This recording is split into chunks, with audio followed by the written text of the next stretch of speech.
Salut à tous, c'est Axel de testmobile.fr. Aujourd'hui, je vous propose de comparer deux terminaux, le Z2, le Xperia Z2 de Sony à gauche, à droite le HTC One M8. L'idée de cette vidéo, c'est comme toutes mes vidéos de comparaison, comparatif complet, c'est de vous dire en jugeant sur plusieurs facteurs qui sont généralement toujours les mêmes, plusieurs critères même, quel est le meilleur pour tel et tel besoin. En tout cas, dans ces deux terminaux, il y a eu déjà des comparos entre le Z2 et le S5. Il y aura également un comparatif entre le M8 et le S5, ne vous inquiétez pas. Mais là, on va se focaliser sur Sony et HTC. On va commencer par les spécifications. Juste avant, je vous rappelle les critères on va dire, de sélection, non, de notation.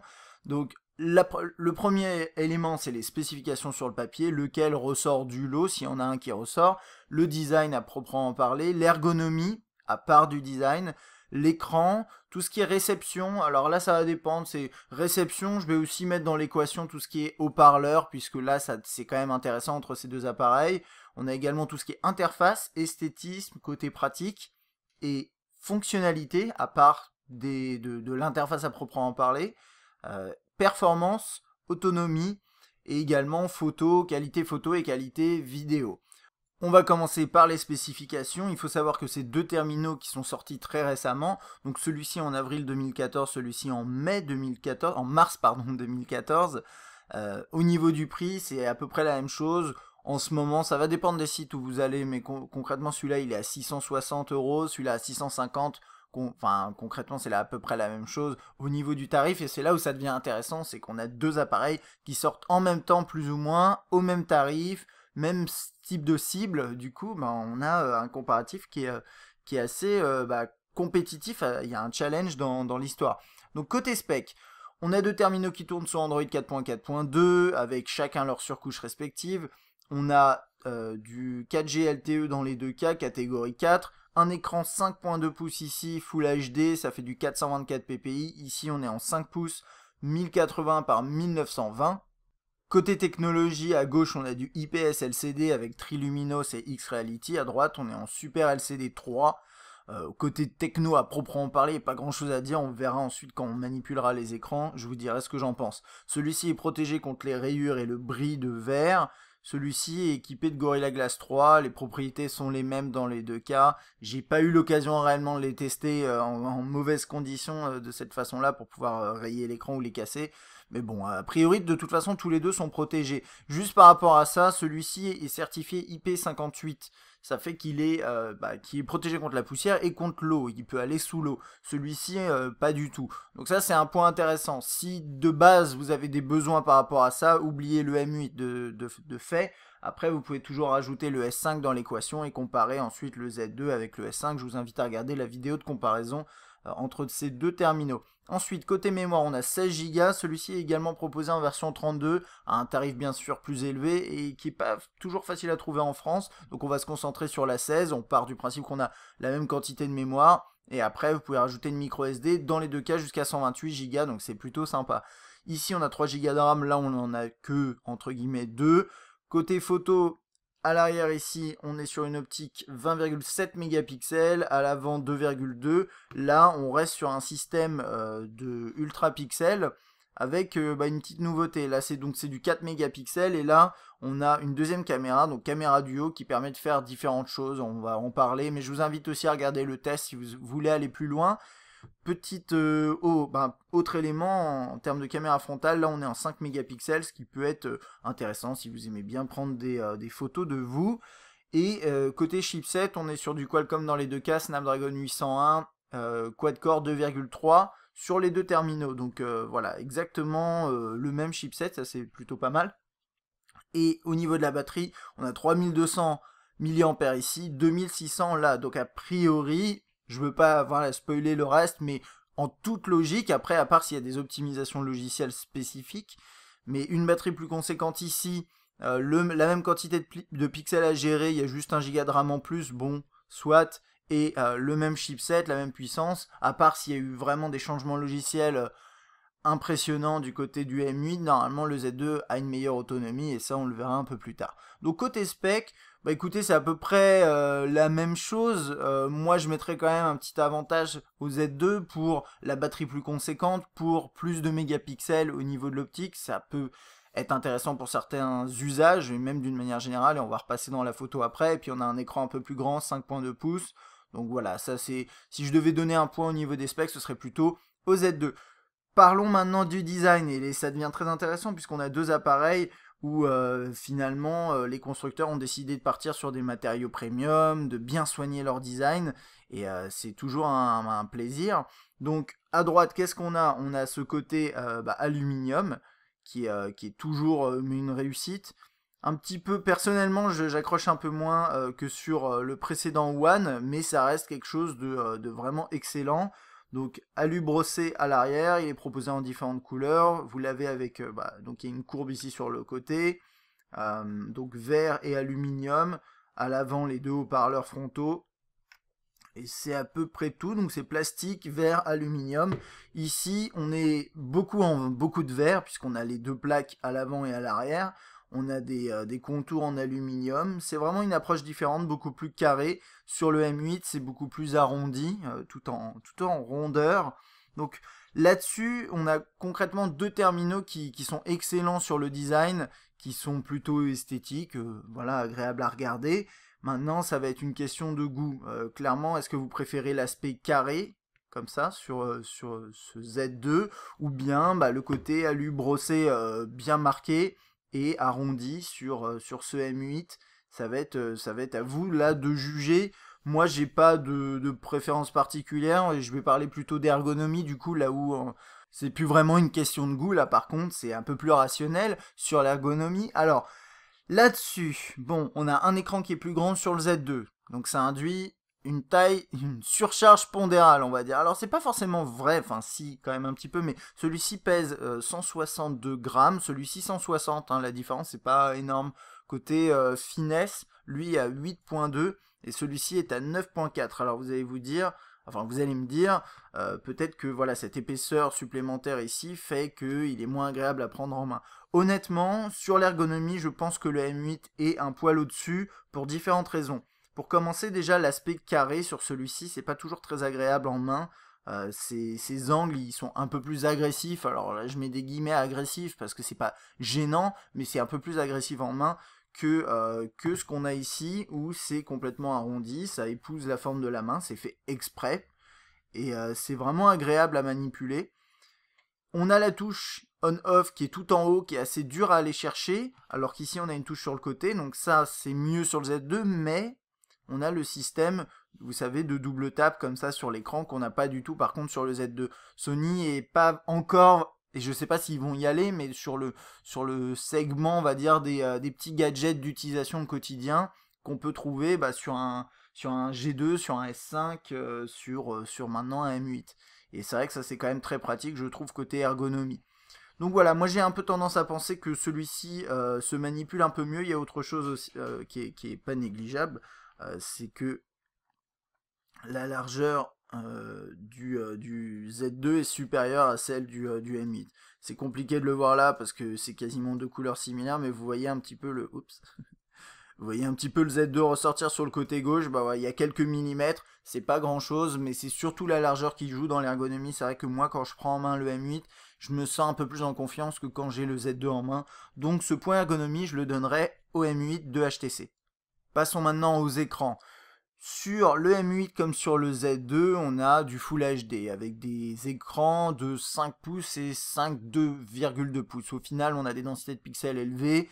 Je vais vous montrer ça rapidement, mais ça concrètement, vous avez pas de pixels que vous pouvez voir à l'œil nu, c'est agréable, on est sur du haut de gamme, c'est pas surprenant. Donc là-dessus, bon, on va dire que c'est la même chose pour les deux. Deuxième élément, angle de vue, dans les deux cas, excellent. Ça c'est une bonne chose parce que c'est nouveau, hein, ça pour Sony, normalement ils ont plus de difficultés. Et là cette année, sur le Z2, ça se passe très très bien. Donc ça, encore une fois, on a la même chose à peu près sur les deux. Ensuite, il y a un autre élément, c'est la luminosité. Alors là, ça va être difficile de le distinguer comme ça. Et d'ailleurs, ça m'a un peu surpris comme mesure, mais le M8 est plus lumineux que le Z2. Donc on est à 190 lux contre 150. C'est pas franchement extrêmement visible à l'œil nu, donc là-dessus, bon, je vous en parle, mais c'est vrai que ça vous dérangera, enfin ça changera pas votre votre quotidien, mais bon, le M8 est un petit peu plus lumineux. Ensuite, ce qui devient vraiment plus intéressant, c'est de regarder la gestion des blancs. Et c'est vrai que quand on a l'un et l'autre seuls sous les yeux, on s'en rend pas vraiment compte, mais le Z2 a vraiment tendance à tourner sur les roses. Alors ça se verra pas forcément bien à travers la caméra comme d'habitude pour les écrans, mais à l'œil nu c'est vraiment flagrant. Le gris a une teinte légèrement rosée. Ouais, vous le voyez légèrement, mais c'est encore plus visible à l'œil nu, hein, comme je vous disais. Donc ça c'est la première chose. Les blancs sont finalement plus blancs sur le M8. Je vais essayer de vous montrer sur une image complètement blanche. C'est très c'est subtil. C'est subtil en tout cas à la caméra, mais pas à l'œil, hein, comme je vous disais. Ensuite, celui-ci a quand même une légère tendance à tirer sur le jaune, mais c'est vraiment, là pour le coup c'est vraiment léger. À gauche, autant le rose ça se voit bien, mais là ici c'est assez léger, mais il y a quand même une légère teinte jaune de temps en temps. Côté noir, moi j'ai pas trouvé qu'il y en avait un qui s'en sortait mieux que l'autre. Là moi j'ai un angle un petit peu en arrière et c'est vrai que du coup là le noir apparaît un peu gris-bleu, là un peu plus gris-gris, bon ça change pas grand chose. Il y a un autre élément que je voulais vous montrer. Ça, je vais être tout à fait honnête avec vous. Je suis pas sûr de quoi en penser. Je pense que c'est lié à la sursaturation de l'écran du Z2. Mais si vous regardez par exemple des dégradés de couleurs comme ça, c'est volontairement fait pour qu'on puisse voir tous les différents niveaux de couleurs. Donc typiquement ici, je vais essayer de zoomer un petit coup, voilà, pour que vous voyez. Là, à l'œil nu, ça se voit bien, hein, mais on voit tous les traits en fait, toutes les zones, bah, par exemple ici, mais ça c'est rose, hein, c'est pas violet, et ça c'est rouge, et donc on voit toutes les distinctions, toutes les délimitations. Et là ici, bah, on le voit absolument pas, ça crée un seul amas de couleurs. Par exemple pour le rouge, ça va jusqu'à là, donc je sais pas ce que ça signifie, parce que moi, ce qui me semblait, c'est qu'avec Triluminos, on avait la possibilité de voir un champ plus large de couleurs, et je sais pas si ça peut influencer là-dessus finalement. Donc c'est pour ça que je vous en parle. Faites-en ce que vous voulez. Je sais pas quoi en déduire d'un point de vue technique à proprement parler, mais en tout cas c'est quelque chose que j'ai constaté. Et ensuite après, on a toujours ce Z2 qui a des couleurs, surtout sur les verts, hein. C'est vrai que ça c'est quelque chose que j'ai bien marqué, mais sur des verts qui sont trop saturés, c'est pas réaliste, pas du tout proche de la réalité. Donc au final, bon, pour conclure, bah, par exemple là aussi, j'ai l'impression qu'il y a un petit peu un fil de couleur et ça tire un peu vers le bleu. Là, on est plus vers le jaune. Du coup, regardez, par exemple, le vert tire plus vers le jaune. C'est très léger, mais ça se voit. Et les couleurs sont peut-être un peu plus chaleureuses finalement là-dessus, mais un peu plus accentuées, les contrastes plus marqués et certaines couleurs sont plus saturées sur celui-ci. Finalement, si je devais juger purement par l'aspect proche de la réalité, je pense que le M8 s'en rapproche le plus, même s'il y est pas encore. Et donc, j'aurais tendance à donner ce point au M8, mais honnêtement, les deux écrans sont très bons. C'est juste que celui-ci a tendance à saturer un peu plus quand vous avez X-Reality enclenché. Mais dans les deux cas, on a des très très bons écrans, avec peut-être un petit point, un demi-point en faveur du M8 là pour le coup.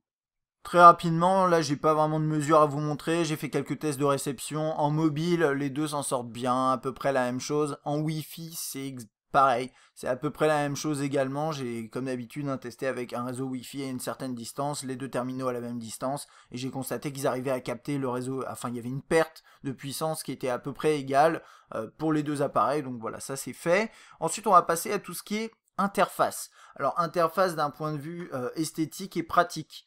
Si on reste sur le côté esthétique, finalement, on a deux surcouches qui sont plutôt bonnes. C'est vrai que Sony fait quand même des efforts, mais, et je vais passer direct dans le vif du sujet, je pense que HTC Sense est quand même une excellente surcouche et quand même un poil au-dessus. Alors je vais juste vous expliquer pourquoi, et ça c'est aussi une question de goût je pense, c'est tout l'aspect cohérence dans l'interface que je trouve vraiment très intéressant chez HTC. Typiquement, là, on a ce nouveau entre guillemets système où vous avez des thèmes avec des couleurs comme ça par type d'application que vous allez lancer. Donc là, c'est orange.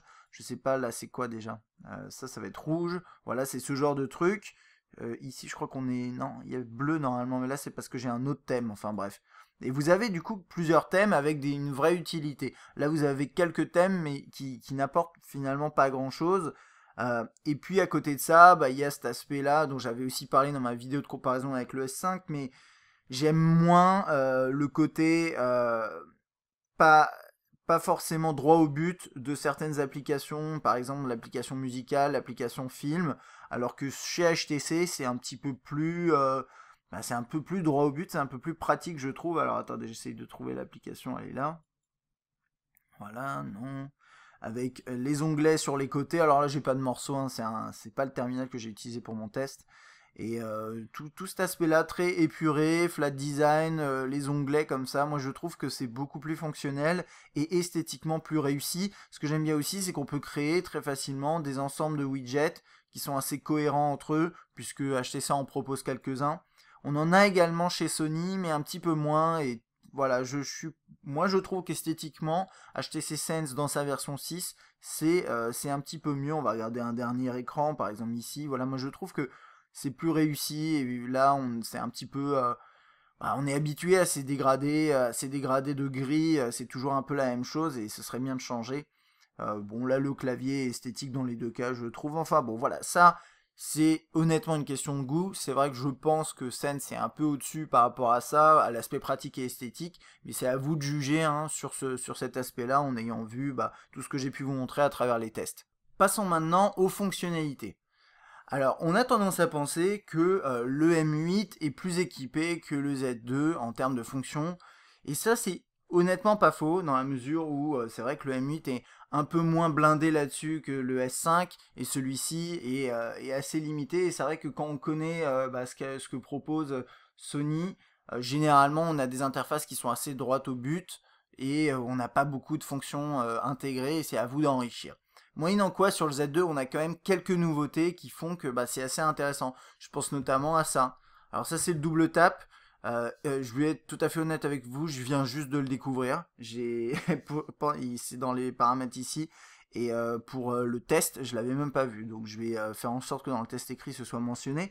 Mais bref, donc ça c'est un des premiers trucs. Sony fait quand même quelques petits efforts récents. On a également, si je retourne dans l'affichage, on a également le contrôle intelligent du rétroéclairage. Et si vous regardez l'écran, il reste allumé, ce genre de petits trucs.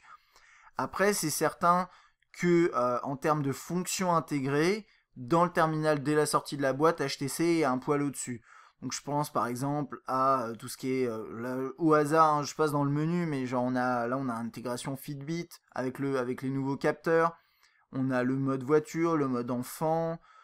On a qu'est-ce qu'on a d'autre? Hop, si je rentre dans les options ici, on a quelques petits trucs en plus. Alors Scribe, ça équivaut un petit peu à ce qu'on a ici avec dessin, mais c'est pas tout à fait la même chose. Mais c'est vrai que là aussi on a la télécommande. Là l'équivalent, c'est pas exactement ça, mais c'est Track ID TV, c'est pas la même chose non plus. Hein.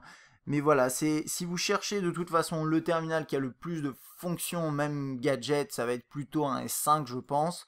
Ensuite, il y a le M8 qui est pas mal sur cet aspect-là. Je pense que Sony rattrape entre guillemets son retard, si toutefois ça doit être considéré comme un retard. Hein. Un constructeur n'est pas obligé d'intégrer toute une flopée de fonctionnalités dans son terminal. Mais c'est vrai que si ça peut aider au quotidien, pourquoi pas. Là, le seul truc, c'est que les petites fonctions qui sont intégrées les nouvelles fonctions intégrées, elles sont pas toujours intéressantes. Je pense notamment à What's New, qui est tout simplement une mise en avant de contenu. Proposé par Sony, qui est également intégré là-dedans, ce qui n'est pas forcément nécessaire. On a Sony Select, on a quand on lance le Walkman, on a une grosse mise en avant quand même de tout ce qui est plateforme Music Unlimited, Video Unlimited, etc. C'est quelque chose qu'on a quand même moins là-dessus, cette mise en avant des services du constructeur. Bon, c'est là-dessus, c'est difficile honnêtement de juger juste purement sur le nombre de fonctionnalités, mais ce qui est intéressant, c'est de savoir que déjà le double tap, on l'a dans les deux cas ici.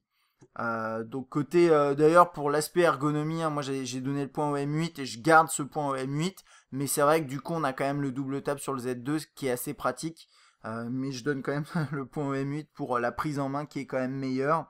Et après ce qui peut être intéressant aussi, c'est de s'attarder rapidement sur tout ce qui est fonctionnalité dans l'appareil photo, où là on a deux approches qui sont similaires mais qui sont pas exactement les mêmes. Je pense que l'approche de HTC est plus similaire à ce qu'on a sur un S5. Et là, on a différents modes qui sont des sortes d'applications qu'on a dans le dans l'APN, dans l'appareil photo directement. Celui-ci peut filmer en 4K, je reviendrai là-dessus un peu plus tard, mais là on a par exemple floutage de l'arrière-plan, qu'on retrouve également ici avec un système hardware. Honnêtement, le rendu est à peu près la même chose dans les deux cas, pas terrible. Mais bon, là on peut retrouver quelques applications, on peut en rajouter. Là ça va être plus des systèmes de mode, et notamment avec Zoé, qui va vous permettre ensuite de faire plein de petits changements sur vos photos que vous pouvez pas forcément faire ici, supprimer des éléments, créer des effets stroboscopiques, etc., etc. Au niveau de l'appareil photo, HTC propose beaucoup plus de fonctionnalités créatives, notamment beaucoup de trucs gadgets, mais si vous avez besoin, si vous avez cherché... Enfin, si vous cherchez justement des fonctionnalités comme ça sur votre appareil photo, ce sera plutôt le M8. Côté fonction, moi j'ai tendance là pareil à donner le point au M8, mais c'est vraiment à pas grand chose quoi. Ça se joue à 2-3 trucs près, des applications préinstallées, et le fait que chez Sony, bah il n'y a pas grand chose de préinstallé d'intéressant, et les éléments qu'on nous apporte sont pas toujours pertinents, et c'est pour ça que j'aurais tendance à donner le point au M8. Côté performance, dans l'interface, les deux s'en sortent très bien. Sur le web, dans les SMS, les MMS, tout ça, il n'y a pas de souci. Celui-ci a parfois quelques légères saccades sur les transitions de menu, ce genre de petits trucs, mais c'est assez léger finalement. Celui-là, il n'y a pas de saccade, mais moi j'ai constaté quelques bugs parfois, où quand vous lancez certaines applications, certaines fonctionnalités, notamment parfois dans l'appareil photo, il va planter, mais ça reste rare finalement. Et alors quand on s'amuse à lancer les benchmarks, donc là c'est N22X dans la même version sur les deux terminaux, on se retrouve avec un score un petit peu plus élevé sur le M8. Ils ont le même chipset, hein, pour rappel, cadencé à 2,3 dans les deux cas en quad-core. Il y a juste celui-là qui a un peu plus de RAM, mais pour le coup sur un benchmark comme ça, il ne me semble pas que la RAM soit énormément exploitée. Alors ça reste à prouver, c'est surtout du GPU et du CPU. Là pour le coup, je l'ai lancé plusieurs fois et oui, le M8 est un peu au-dessus. Bon, ça reste deux appareils avec d'excellentes performances. On va lancer un autre bench pour voir si ça se confirme. Donc là j'ai Vélamo. Alors dans Vélamo, on a un score hop de, et ça c'est toujours le problème, 1267 sur le M8 et on est à 1195 sur le Z2. Donc pareil aussi, le benchmark confirme que le M8 est un petit peu au-dessus. Côté performance, honnêtement, si oui, je voulais si je voulais m'attarder sur ces quelques centaines de points à chaque fois, bah, je dirais que effectivement le M8 est un peu devant en termes de performance brute. Après, dans l'interface, honnêtement, les deux s'en sortent bien. En jeu, vous aurez les mêmes, la même durée de vie, les mêmes performances et la même fluidité, donc ça c'est plutôt bien. Mais oui, on peut mettre un demi-point au M8 sur les performances. On va maintenant directement passer à tout ce qui est autonomie. Alors cette année, les constructeurs ont fait un peu plus attention sur l'ergonomie de leur, l'autonomie de leurs terminaux. J'ai pas installé batterie HD sur celui-là. Moi, je me base juste sur mon résultat de mon test, puisque ça c'est un autre appareil comme je vous expliquais. Ce que j'ai constaté, c'est que celui-ci vous proposait de base au moins un jour et demi. Voilà, vous avez une grosse journée si vous l'utilisez de manière assez intensive dans la journée, et vous avez une journée et demie en utilisation modérée classique. Celui-ci a une autonomie qui est potentiellement d'un jour et demi également, mais si vous faites un petit peu attention. Quand j'ai fait mon test de bench, mon test d'autonomie classique, je me suis rendu compte que celui-là terminait au même score finalement que le précédent One, qui offrait une autonomie au quotidien qui est pas toujours excellente. Et ce que j'en ai déduit finalement, c'est que le Z2 était un petit peu devant. C'est vrai que si vous voulez être sûr d'avoir votre journée entière d'autonomie, le Z2 ou par exemple le S5, mais ça je referai un comparo, mais le Z2 s'en sortira mieux que le M8 sur cet aspect-là. C'est une certitude. Après, le M8 n'a pas une mauvaise autonomie, c'est juste qu'effectivement, si vous cherchez au moins à avoir votre grosse journée, ce sera plus sur ce terminal qu'il faudra aller. Et au passage, vu que je parlais tout à l'heure de haut-parleurs, avant de passer à tout ce qui est photo, vidéo, excusez-moi, le M8 s'en sort mieux, malgré le fait qu'on ait un double haut-parleur stéréo frontal ici. Je peux lancer, ah non, j'ai pas de musique sur celui-là, c'est pas grave, mais bon. Si vous regardez mes tests, c'est assez parlant finalement. Celui-là a un son qui est vraiment plus élevé, plus englobant, on sent quasiment même, on sent les basses dans le son, c'est vraiment impressionnant. Celui-ci c'est mieux qu'avant, mais ça reste bien en dessous de celui-là, et d'ailleurs le Z2 avec son nouveau système là est quand même moins intéressant, je trouve, que le précédent One. Donc voilà, là-dessus c'est sans souci donner un point au M8. Alors, côté photo, et là on rentre dans la partie un petit peu plus compliquée, là où honnêtement j'ai eu du mal à départager les deux, et d'ailleurs je suis même pas sûr de les avoir départagés. Pour être honnête, j'ai donné le point au Z2, et je vais vous expliquer pourquoi, mais on va rentrer d'abord dans les détails là-dessus. Alors, ok. Donc, on va commencer par les photos de jour, ce qui est quand même le plus intéressant, je trouve, enfin le plus intéressant. L'usage principal, je pense. N'oubliez pas que là, quand je vais vous montrer ces clichés, ça passe par le entre guillemets filtre de l'écran. Donc regardez, je vous les mets sous les yeux pour information, mais moi je les ai regardés sur des écrans calibrés et ça m'a permis vraiment de les juger à l'œil. Alors, de jour, moi ce que j'ai constaté, c'est que le Z2 globalement s'en sort mieux pour faire tout ce qui est focus, mise au point. Je vous avais parlé des problèmes de focus que le M8 a, et avait on va dire, mais a toujours, et notamment en macro, mais pas uniquement en macro. Hein. Et donc là par exemple, sur le cliché de la fleur, j'ai essayé de faire une macro très très difficilement avec celui-ci, alors que là c'était tout à fait facile. Excusez-moi pour les défilements un peu rapides, c'est pas très agréable à regarder j'imagine. Voilà, et là j'ai réussi à faire une macro tout à fait réussie, alors que là je suis dans le flou. Qu'est-ce que j'ai dû faire du coup ici? Et je crois que je l'ai fait à la fin. Ouais, bah, c'est à peu près là, voilà. Je peux pas zoomer plus parce que c'est la définition qui fait ça. Eh bien, j'ai réussi à mettre, je me suis mis en mode manuel. Voilà, j'ai un peu entre guillemets triché pour lui donner une chance, mais c'est vrai que côté mise au point, le Z2 est largement au-dessus. Et d'ailleurs, c'est surtout que c'est pas tant le Z2 qui est au-dessus, c'est le M8 qui est pas bon en mise au point. Et ça, je pense que c'est un vrai problème. Par contre, on a globalement des images avec des couleurs plus vives sur celui-ci. Alors je vais essayer de vous montrer ça, faites attention, hein. Là encore une fois il y a l'écran qui sature à fond les couleurs sur le Z2, donc vous attardez pas trop là-dessus. Je vais passer sur par exemple, hop, voilà ce cliché là, très bien. Donc comme je disais, on a des couleurs un peu plus vives là-dessus. On a également moins de définition de par l'absence de mégapixels, tout simplement. C'est-à-dire que si vous voulez aller exploiter vos clichés ou ce genre de choses, ce sera beaucoup plus pratique avec le Z2 ou avec un S5. Mais celui-là en mode manuel à 20,7 mégapixels, c'est quand même intéressant. On a plus de contrastes. Les contrastes sont plus marqués ici. C'est parfois un peu gênant, je trouve. Notamment, là, ça se voit pas du tout sur ce cliché-là, comme ça, à la caméra. Mais quand je le regarde sur mon ordinateur, eh bien, j'ai le sentiment que niveau couleur, celui-ci est pas tout à fait proche de la réalité, mais pas loin. Et celui-là assombrit un peu beaucoup la scène en ayant en fait des contrastes plus marqués. D'ailleurs, les couleurs plus vives, à mon avis, c'est aussi dû au fait que globalement les noirs sont plus forts et ça fait ressortir un peu plus les couleurs. On a un aspect un peu légèrement bleuté également sur le M8. Donc ça, c'est pour globalement ce que j'ai constaté. C'est pas facile de donner un avis honnêtement là-dessus. Je regardais par exemple des détails sur le bois ici. Alors faut pas trop zoomer sinon ça fausse un peu le jugement vu que celui-ci manque de mégapixels.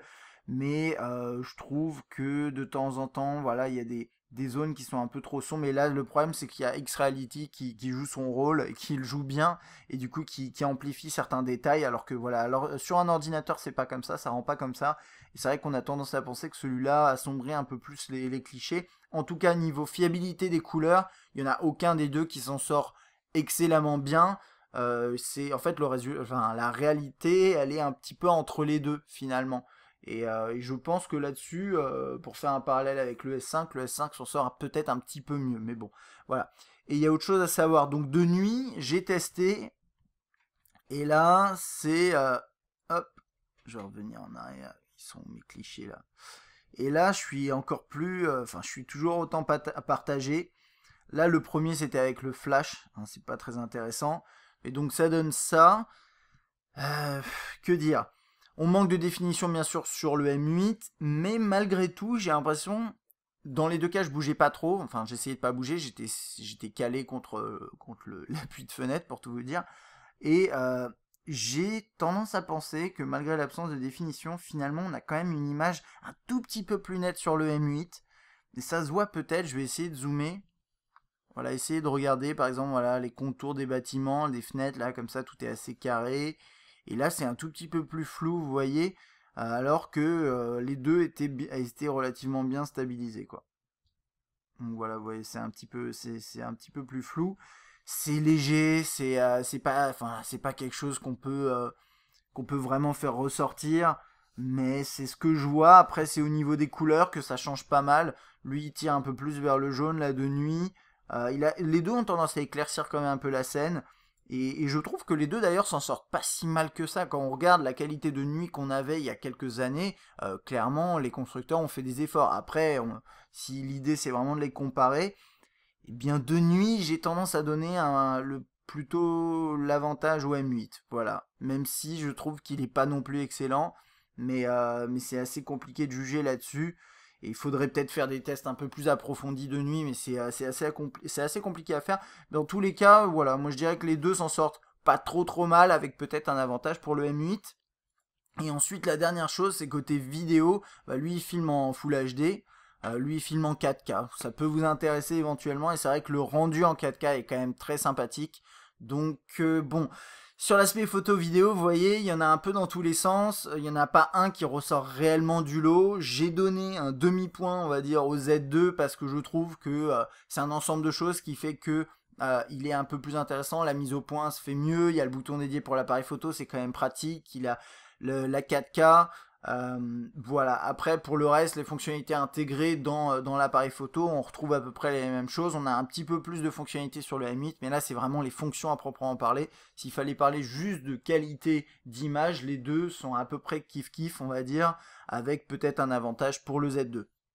On va passer maintenant à la conclusion. Alors, vous avez vu, hein, ça a été un comparatif qui est assez difficile à faire, dans la mesure où c'est deux appareils qui sont excellents et qui partagent les mêmes valeurs sur pas mal de points. Alors on va reprendre chacun des points justement abordés et je vais vous dire à qui j'ai attribué l'avantage. Donc sur les specs, c'est à peu près la même chose. On a peut-être un avantage sur le Z2, mais c'est de très belles specs sur les deux appareils. Ensuite, au niveau du design, il y a une approche qui est similaire, à savoir c'est du premium. On a là un aspect plus carré, là plus arrondi, mais là ça va être vraiment une question de goût. Si vous préférez l'aspect alu, ça va être plutôt celui-là. Si vous préférez l'aspect vert, ça va être plutôt celui-là. Ensuite, l'ergonomie, moi je trouve que le M8 s'en sort mieux parce qu'il est arrondi, il est moins large, ce genre de petits trucs, on l'attrape mieux en main finalement. Là, c'est le côté justement carré des angles qui est pas toujours agréable. Après, sur les deux terminaux, vous avez des petites fonctionnalités, enfin en tout cas une fonctionnalité qui permet de double taper sur l'écran pour le déverrouiller. Ça, c'est toujours très pratique. Côté écran, bien, j'ai eu tendance à donner un petit avantage au M8 pour différentes raisons. Mais les deux sont très bons, bien sûr. Réception, c'est à peu près la même chose. Haut-parleur pour le M8, bien entendu. Côté interface et fonctionnalité, j'ai donné ces deux points-là au M8 pour plein de raisons que j'ai déjà citées. Et côté performance, il y a un léger avantage au M8, même si les deux sont très performants. L'autonomie, par contre, j'ai donné le point au Z2. Côté photo-vidéo, plutôt un avantage sur le Z2, même si au final, ils se valent quand même pas mal. Donc pour récapituler, ça fait à peu près 2 points pour le Z2 si on prend le petit avantage sur les specs et le petit avantage sur tout ce qui est photo vidéo. Et de l'autre côté, ça fait plutôt à peu près 4 points pour le M8 en prenant l'ergonomie, interface fonction et tout ce qui est performance et écran où j'ai donné un peu des demi-points. Ouais, j'entre dans des demi-points maintenant, c'est un petit peu étrange. Du coup, ça donne l'avantage au M8.